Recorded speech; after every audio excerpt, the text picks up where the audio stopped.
திக்ர்கள் என்பது அல்லாஹுவை நினைவு கூறுதல் என்பது உள்ளத்தால் இருக்கலாம், நாவினால் மொழிவதன் மூலமாக கூட இருக்கலாம். உள்ளத்தாலும் நாவினாலும் அல்லாஹுவை அதிகம் அதிகம் நினைவு கூறும் பொழுது இஸ்லாமிய மார்க்கத்தில் 2 அடிப்படை அம்சங்களை ரசூல் ஸல்லல்லாஹு அலைஹி வஸல்லம் அவர்கள் நமக்கு கற்றுத் தந்தார்கள். பகிரங்கமாக சப்தம் போட்டு செவிடர்களை அழைப்பதை போல் இல்லாமல் அச்சத்தோடு, அடக்கத்தோடு, பணிவோடு, ரகசியத்தோடு, உள்ளத்தோடு நீங்கள் அல்லாஹுவை திக்ரு செய்யுங்கள் என்று அல்லாஹ் சொன்னானே, அந்த அடிப்படையில் அல்லாஹுவை நினைவு கூற வேண்டும். அல்லாஹ்வுடைய தூதர் ரசூல் ஸல்லல்லாஹு அலைஹி வஸல்லம் அவர்கள் எந்தெந்த வார்த்தை பிரயோகத்தை கற்று அந்த திக்ருகளை நமக்கு சொல்லித் தந்தார்களோ அந்த வார்த்தை பிரயோகத்தோடு அல்லாஹுவை நினைவு கூற வேண்டும். அல்லாஹ்வுடைய தூதர் ரசூல் ஸல்லல்லாஹு அலைஹி வஸல்லம் அவர்கள் எந்த எண்ணிக்கையை குறிப்பிட்டு நமக்கு சொல்லித் தந்தார்களோ அந்த எண்ணிக்கையில் கூட்டவும் கூடாது, குறைக்கவும் கூடாது. தொழுகை முடிந்தவுடன் சுப்ஹானல்லாஹ் 33 முறை ரசூல் ஸல்லல்லாஹு அலைஹி வஸல்லம் அவர்கள் கூறச் சொன்னார்கள். ஒரு மனிதன் 36 முறை சொல்கிறான் என்றால் அந்த திக்ருக்கு அல்லாஹ்வுடைய சன்னிதானத்தில் எந்த மதிப்பும் இல்லை. சொன்னது திக்ராக இருக்கலாம். அல்லாஹ்வுடைய தூதர் என்ன வரையறை வகுத்தாரோ அந்த வரையறைக்கு உட்பட்டு அந்த திக்ரை ஒரு மனிதன் சொல்லும் பொழுதுதான் அல்லாஹ்வுடைய பரக்கத். இனி 33 35 நாளும் நன்மை இல்லை,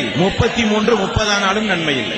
எதை எந்த முறைப்படி எந்த நேரத்தில் எந்த வடிவத்தில் எந்த எண்ணிக்கையில் சொல்ல வேண்டும் என்று கற்றுக் கொடுக்கத்தான் அல்லாஹ் தூதரை அனுப்பியிருக்கிறார். ஏன் நான் இதை வலியுறுத்தி சொல்கிறேன் என்றால் இன்றைக்கு நம்முடைய இஸ்லாமிய சமூக மக்கள் மத்தியில் நிறைய திக்ருகள் பல்வேறு எண்ணிக்கையின் அடிப்படையில் இஸ்லாமிய சமூக மக்கள் மத்தியில் இன்றைக்கு புழக்கத்தில் உண்டு. ஸலாத்துன் நாரியா, நெருப்பு ஸலவாத் ஓதியால் எல்லா அமலும் கரிஞ்சு நாசமா போயிடும். அப்படிப்பட்ட ஒரு ஸலவாத் இஸ்லாமிய மார்க்கத்தில் சொல்லப்பட்ட திக்ருகள் ஸலவாத்துகள் இஸ்லாமிய சமூகத்திற்கு எடுத்துச் சொல்லப்படாத காரணத்தினால் ஸலாத்துன் நாரியா என்கிற ஒரு சிறிய ஒரு புத்தகம் 4444 முறை சொல்ல வேண்டும் என்று எழுதியிருக்கிறார்கள். அது ஏன் அப்படி எழுதினார்கள் என்றால் பாமர மக்கள் ஓதக்கூடாது, நம்ம எப்படியாவது அவர்கள் அழைக்க வேண்டும் என்று ஹஜ்ரத்மார்கள் செய்த தில்லுமுள்ளு விளையாட்டுகள். 4444 முறை அந்த ஸலாத்துன் நாரியா ஓத வேண்டும். எல்லா அமல்களும் அழிந்து நாசமாகி போய்விடும். அத்துணை முறை சொல்லி அவன் முடிவதற்கு இந்த ஸலவாத்துகளும் இந்த திக்ருகளையும் யார் கண்டுபிடித்து இஸ்லாமிய சமூகத்திற்கு வழங்கினார்கள் என்பார் சொல்கிறது. ரபியுல் அவ்வல் மாதம், ரபியுல் ஆஹிர் மாதம் போன்ற மீலாது விழா மாதங்கள், ராத்தீப் மாதங்கள், திக்ர் ஹல்கா கமிட்டியினுடைய மாதங்கள். அல்லாஹ்வுடைய பள்ளியில் வஅன்னல் மஸாஜித லில்லாஹி ஃபலா ததுஉ மஅல்லாஹி அஹதா, அல்லாஹ்வுடைய பள்ளியில்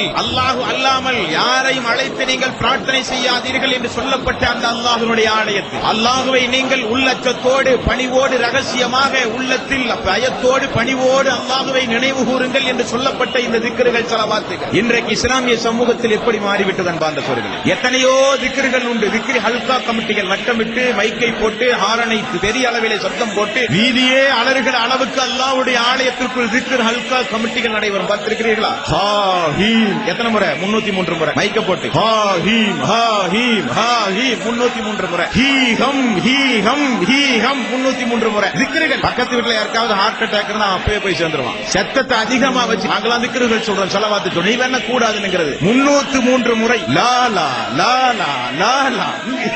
இங்கிலீஷ்ல நோ நோ அப்படித்தானே? இல்லை இல்லை இல்லை இல்லை இல்லை இல்லை. இங்கிலீஷ்ல நோ நோ நோ நோ. எவ்வளவு? 303 முறை. அல்லாஹ் அல்லாஹ் அல்லாஹ் அல்லாஹ் அல்லாஹ் அல்லாஹ். இதெல்லாம் நீங்க கேட்கணும் வாங்க சொல்லுங்களேன். எங்க ஊர்ல இந்த முசீபத்துகள் நிறைய உண்டு. திக்ருகள் என்கிற பெயரில் அல்லாஹ் அல்லாஹ் அல்லாஹ் அல்லாஹ் 303, இல்லா இல்லா இல்லா இல்லா 303. எதற்கு சொல்றார்கள்? ஏன் சொல்கிறார்கள்? இது என்ன திக்ரா? இது உண்மையிலேயே அல்லாஹ்வுடைய தூதர் காண்பித்து தந்ததா? மாற்று மதத்தவர்கள் நம்மை நினைத்தால் என்ன நினைப்பார்கள் என்பதெல்லாம் கிடையாது. ஹூம் ஹூம் ஹீம் ஹீம் பள்ளிவாசலுக்குள்ள உட்கார்ந்துகிட்டு முஹம்மத் முஹம்மத் முஹம்மத் 1000 தடவை. இதுக்கு மட்டும் கொஞ்சம் ஸ்பெஷல் ஆஃபர் உண்டு. இதுக்கு 1000 முறை யார் கூறினால் ஜன்னத்தில் முத்தான மாளிகை, கிராண்ட் கிராண்ட் ஆஃபர் அவர்களுக்கு. 1000 முறை முஹம்மது என்ற பெயரை மட்டும் சொன்னா நபிகள் நாயகம் ஸல்லல்லாஹு அலைஹி வஸல்லம் பெயரை முஹம்மது என்று நெற்றியில் அடித்தால் போல கூப்பிடுவதற்கு எந்த மூமியனுக்கும் அனுமதியே கிடையாது. திக்ருகள் என்கிற பெயரில், ஸலவாத்துகள் என்கிற பெயரில் இவர்கள் நடத்துகிற களியாட்டங்கள் என்பான்ற சோழர்களே. உண்மையில் இஸ்லாமிய மார்க்கத்தில் அல்லாஹ்வும் அல்லாஹ்வுடைய தூதரும் திக்ருகளையும் ஸலவாத்துகளையும் எந்த அளவுக்கு அற்புதமாக, எந்த அளவுக்கு அழகாக நபிகள் நாயகம் ஸல்லல்லாஹு அலைஹி வஸல்லம் அவர்கள் வலியுறுத்தி இந்த இஸ்லாமிய சமூக மக்களுக்கு கூறியிருக்கிறார்கள் தெரியுமா என்பான்ற சோழர்களே.